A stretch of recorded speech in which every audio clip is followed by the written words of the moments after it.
If silence has been following you like an unanswered question, and someone's absence has started to feel heavier than their presence ever did, then listen closely to this, because what you're about to hear will challenge everything you thought that distance meant, and it may finally reveal why what feels like an ending is often something far more complicated happening beneath the surface.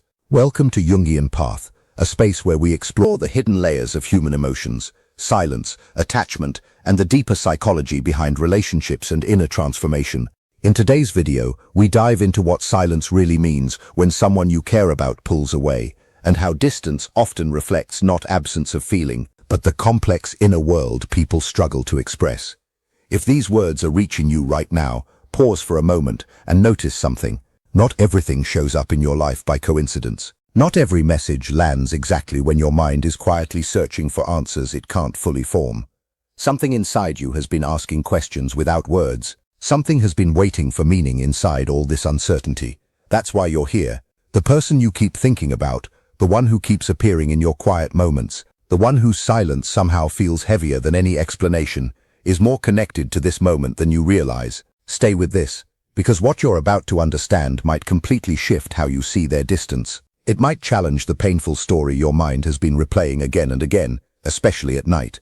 The story that says you weren't enough. The story that says they moved on easily. The story that says silence means nothing is left. But that story may not be true at all. Silence isn't always empty. Sometimes it's filled with things that are too difficult to say out loud. Confusion, emotion, fear, unresolved thoughts, and feelings that don't have clear language yet.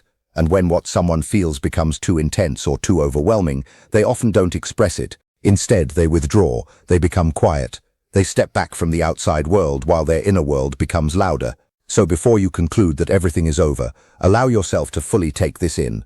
What looks finished from a distance isn't always finished inside someone's heart. The silence you've been carrying may not be as simple as your pain made it seem. It's easy to label this as rejection, easy to believe they forgot you, easy to assume that their quiet means you mattered less than you thought. But what if their distance came from emotional overload instead of emotional emptiness? What if what they felt was too strong, too fast, or too complicated for them to process in a stable way? For many people, deep emotion doesn't turn into expression, it turns into retreat, not because they don't care, but because caring brings up things they haven't fully faced within themselves. Old fears. And when someone touches those deeper layers, even something meaningful can feel overwhelming. So instead of talking, they pull away. Instead of explaining, they go silent. From the outside, it looks cold. From the inside, it can feel chaotic. This is why silence doesn't always mean absence of feeling. Sometimes it means the feeling is too heavy to organize, too complicated to explain, too real to control. And when someone can't control what they feel, distance becomes their way of breathing again. The absence you experienced may not have been emptiness. It may have been internal conflict, a clash between one part of them recognizing something meaningful, and another part becoming afraid of what that meaning would require.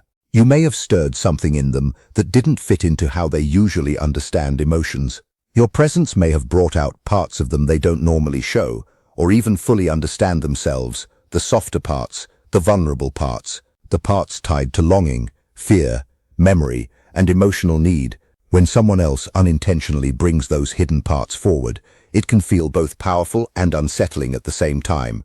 That creates tension inside them. One side wants closeness, the other side wants distance. One side feels warmth and connection, the other side feels exposed and uncertain. And when both of those exist at once, the easiest option becomes stepping back. But stepping back doesn't erase what was felt. It leaves traces. It shows up later in unexpected moments, in memories that return without warning, in songs, places, times of day, or small reminders that bring your presence back into their mind when they least expect it. That's why it still feels unfinished. Because real emotional impact doesn't disappear just because someone goes silent. It continues underneath the surface. Even when nothing is visible on the outside, there may be moments when they think of you without meaning to. Early mornings before distractions begin. Late nights when everything becomes quieter and thoughts feel louder. Small pauses during the day when nothing is happening but their mind still drifts back. They may start messages in their head and never send them. They may imagine conversations and stop themselves before they become real. From the outside, life may look normal for them, busy, steady, unbothered. But internal processing rarely shows itself clearly, and that is what makes silence so confusing. Nothing looks like it's happening, yet something is always unfolding beneath it. What you meant to them doesn't just vanish. It can stay alive in comparisons they never say out loud.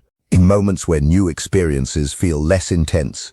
Not because life lost meaning, but because certain connections leave a deeper imprint than others. And if you felt sudden emotional waves or unexpected reminders connected to them, that isn't something mysterious controlling you. It's simply how the mind reacts to unfinished emotional loops. What is unresolved tends to echo more loudly inside us. But this isn't only about them, it's also about you, because the human mind struggles with unfinished stories. When something meaningful remains without closure, it begins to shape both people in quiet ways. They may be wondering why it affected them so deeply, why they reacted the way they did, whether stepping away protected them or cost them something they didn't fully understand yet. These realizations don't happen in a straight line, they come in phases.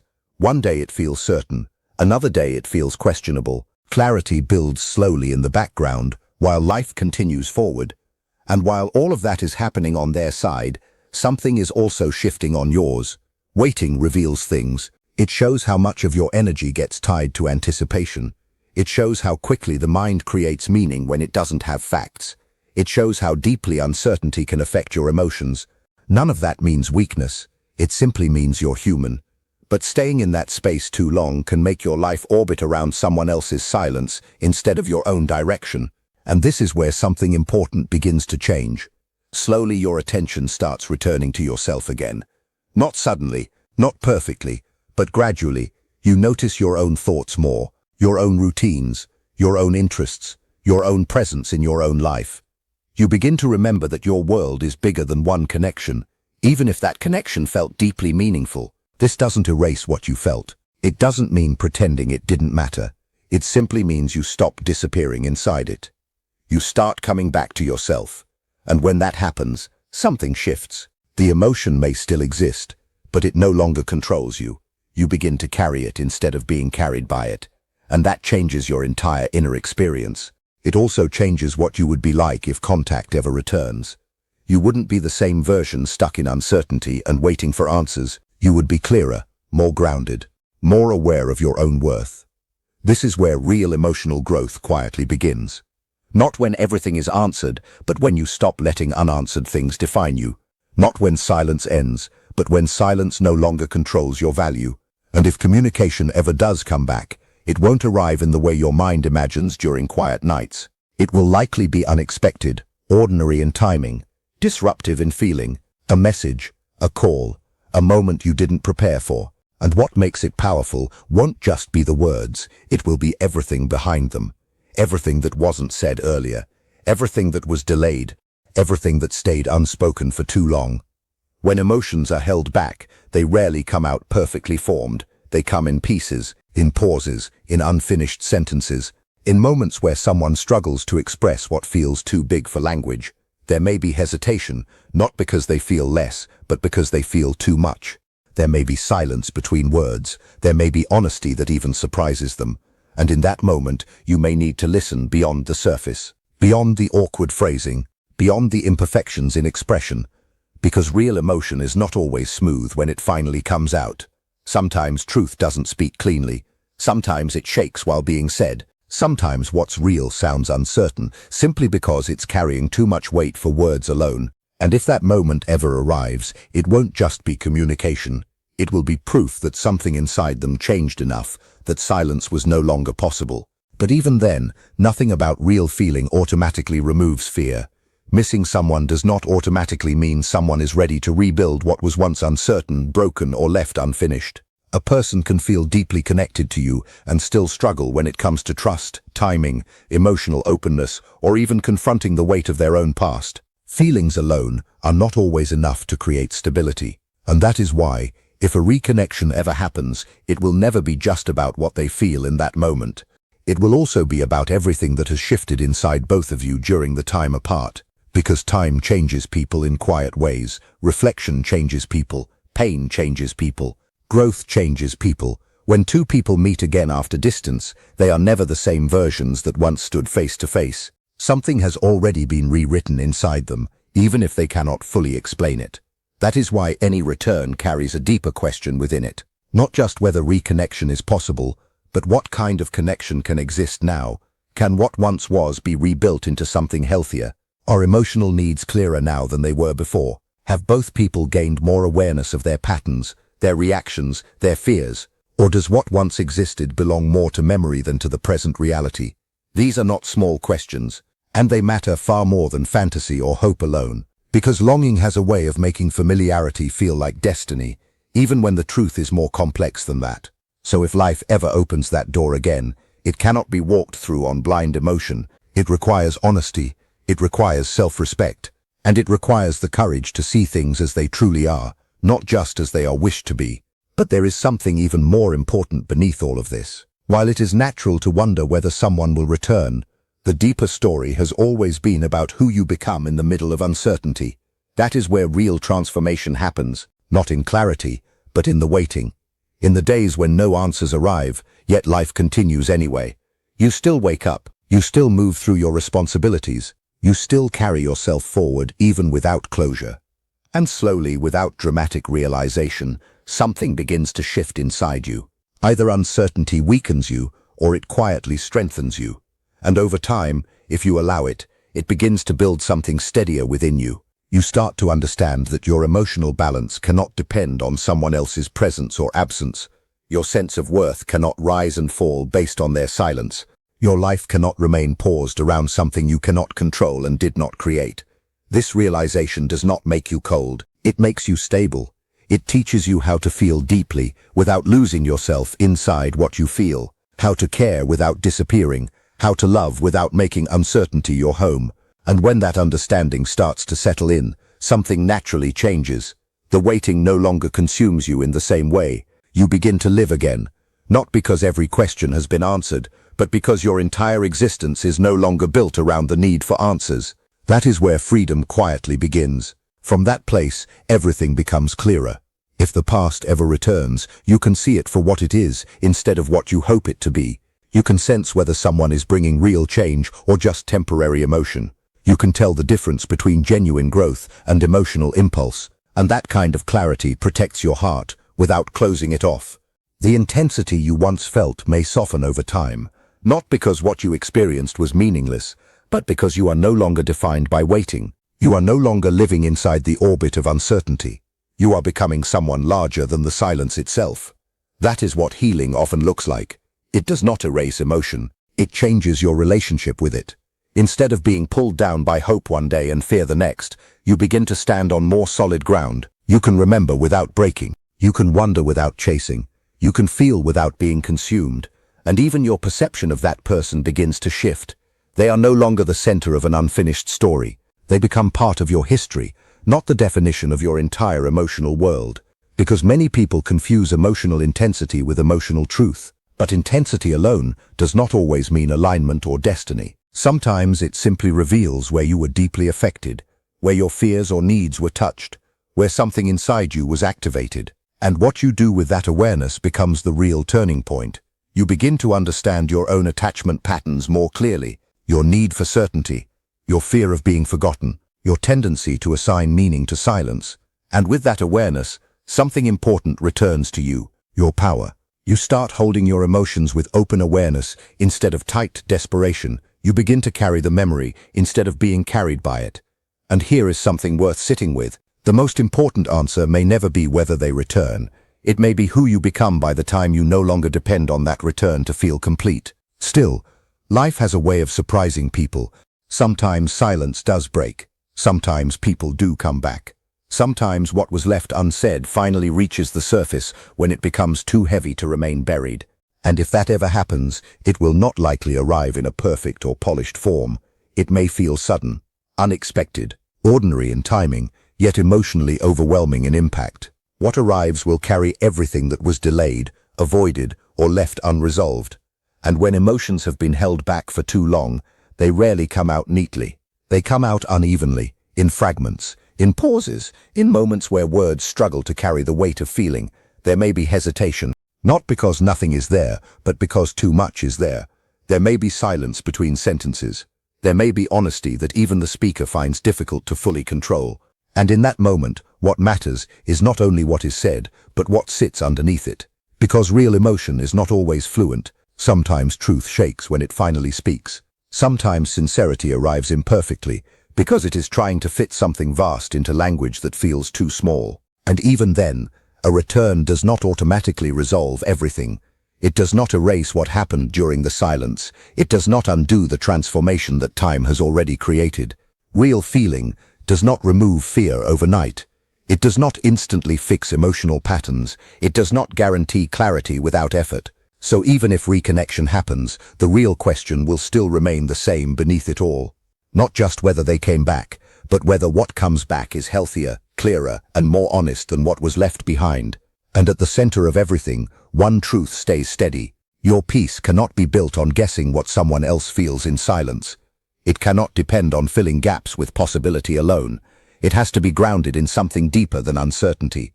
It begins when you stop measuring your worth by what is unspoken, when you bring your attention back to your own life, your own growth, your own direction, your own emotional stability. And in that shift, fear slowly loses its grip. Hope becomes lighter. Memory becomes less painful. Life begins to feel open again. Not because everything is solved, but because you are no longer stuck waiting for life to explain itself before you can live it. That is the real change. Not whether they speak, but whether you can remain whole regardless of what happens next. So breathe. Let silence be silence. Let questions exist without letting them take over everything. Let the past remain in the past without turning it into a prison. Keep moving forward. Keep rebuilding yourself. Keep giving energy to the parts of your life that still belong fully to you. Because at the deepest level, this was never only about whether someone realizes your value. It is also about whether you begin to recognize it so clearly that no silence can take it away from you again. And once that settles inside you, everything changes. Waiting changes. Memory changes. Even love changes. It becomes less about being chosen, and more about living in truth. Less about chasing returns, and more about honoring what you have learned. If they come back, you will meet it differently. If they do not, you will still have become someone stronger, clearer, and more grounded than before. And that kind of change is not small, it lasts. Because some of the deepest transformations do not happen in noise or clarity. They happen in silence, and sometimes what felt like waiting was actually becoming. What you're really circling around here is not just a story about them coming back, or them staying silent. It's something deeper, about how the human mind attaches meaning to uncertainty, especially when emotions are involved. When someone disappears emotionally or physically, the mind doesn't accept a blank space. It fills it. It creates explanations, theories, memories, regrets, possibilities, and fears. Not because it wants to suffer, but because uncertainty feels unsafe to the nervous system. So silence becomes a screen where your mind projects everything it cannot confirm. That's why distance from someone you care about often feels louder than their actual presence. The lack of clarity activates imagination. And imagination, when mixed with emotion, can feel more real than reality itself. But what most people miss is that the other person is usually not living inside that same intensity. While one person is analyzing every silence, the other may simply be avoiding discomfort, delaying decisions, or dealing with their own internal confusion in a much less structured way. This mismatch creates emotional imbalance. One person is over-processing, the other is under-communicating, and this gap is where most emotional pain grows. Another important layer is attachment. When someone triggers emotional attachment in you, your brain starts linking their presence to regulation of your feelings.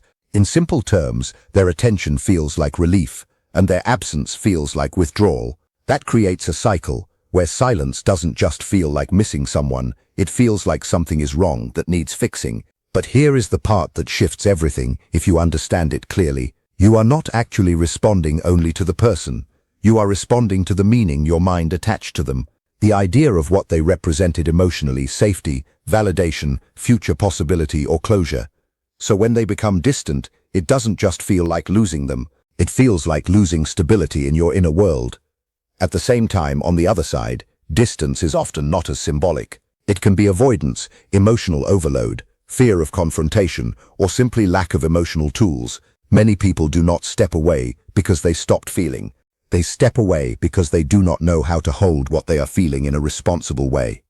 This creates a very misunderstood situation. One person interprets silence as meaning, I don't matter. The other person may simply be thinking, I don't know how to deal with this. Neither interpretation fully reflects the truth, but both feel real from inside their own experience. Over time, if there is no clarity, something else starts happening. The mind begins building a story that feels complete. And once a story feels complete, it becomes emotionally addictive even if it is painful, because at least pain with meaning feels easier than uncertainty without explanation. This is one reason people struggle to let go, even when nothing is happening anymore. It's not just attachment to a person, it's attachment to the unresolved story. But something important begins to shift when time passes without answers. The emotional intensity doesn't stay constant. It fluctuates. There are moments of high longing, then moments of clarity, then moments of doubt again. This is not random, it's your nervous system slowly recalibrating. In that process, two versions of you start to emerge. One version is still emotionally tied to what could have happened. The other version starts noticing reality more clearly. It begins to see patterns, inconsistencies, and the difference between imagination and evidence. This internal split is uncomfortable, but it is also the beginning of emotional maturity. Because maturity doesn't come from getting what you want. It comes from being able to see clearly even when you don't. And clarity often leads to a difficult realization. You cannot build stability on someone else's inconsistency. You cannot build emotional safety on unpredictable communication. And you cannot build peace on a cycle of hope and silence. That realization is not about blaming the other person. It's about finally seeing the structure of what you were emotionally participating in. At the same time, something very important happens to you during this process, even if you don't notice it immediately.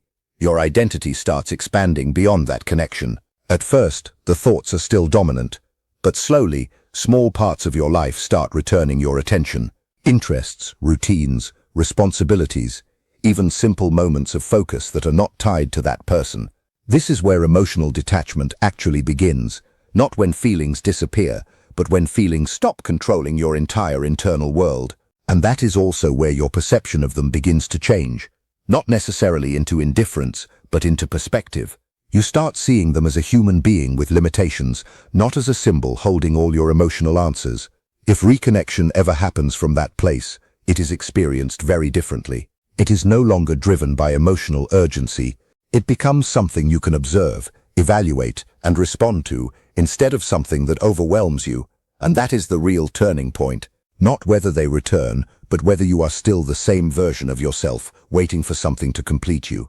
Because once you stop needing someone to resolve your inner world, your entire relationship with love, attachment, and silence changes. You stop interpreting absence as rejection by default. You stop treating uncertainty as danger.